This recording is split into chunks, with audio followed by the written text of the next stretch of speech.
भारत की हरित क्रांति के जनक माने जाने वाले MS स्वामीनाथन का गुरुवार को निधन हो गया। वह 98 वर्ष के थे।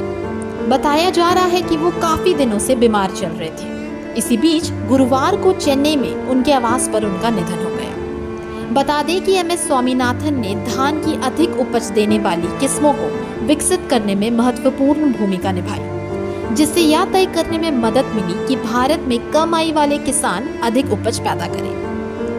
डॉक्टर स्वामीनाथन का जन्म 7 अगस्त 1925 को कुंभकोणम में हुआ था।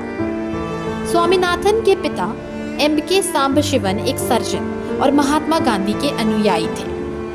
उन्होंने स्वदेशी आंदोलन और तमिलनाडु में मंदिर प्रवेश आंदोलन में भाग लिया। इससे स्वामीनाथन के मन में छोटी सी उम्र में ही सेवा का विचार आ गया।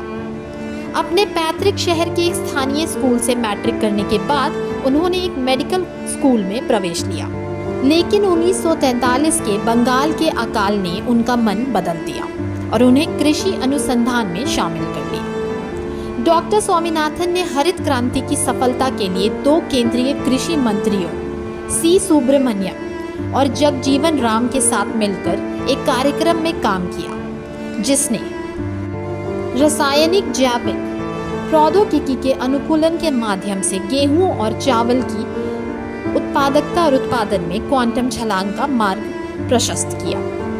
प्रसिद्ध अमेरिकी कृषि वैज्ञानिक और 1970 के नोबेल पुरस्कार विजेता नॉर्मन बोरलाग की गेहूं पर खोज ने इस संबंध में एक बड़ी भूमिका निभाई थी। स्वतंत्रता आंदोलन में उनके पिता की भागीदारी और महात्मा गांधी के प्रभाव ने उन्हें इस विषय में उच्च अध्ययन करने के लिए प्रेरित किया।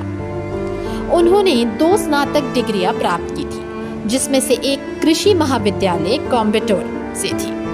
1972 और 1979 के बीच वह भारतीय कृषि अनुसंधान परिषद के महानिदेशक रहे। वहां रहते हुए उन्होंने भारत के राष्ट्रीय पादप, पशु और मछली आनुवंशिक संसाधन ब्यूरो का गठन किया। उन्होंने भारतीय वन सर्वेक्षण के परिवर्तन में भी भूमिका निभाई।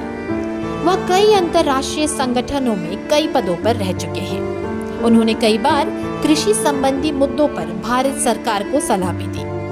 उन्होंने बायोस्फीयर रिजर्व के ट्रस्टीशिप प्रबंधन की अवधारणा शुरू की।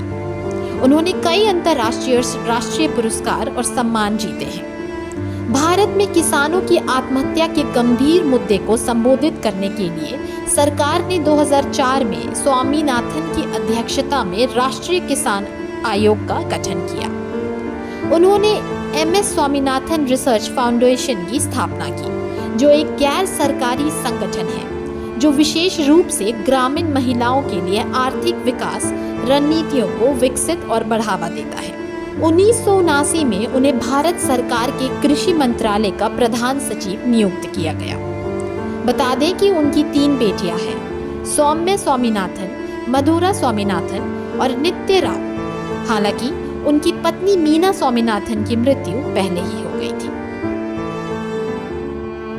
प्रभातखबर.com, विश्वास वही, रफ्तार नहीं।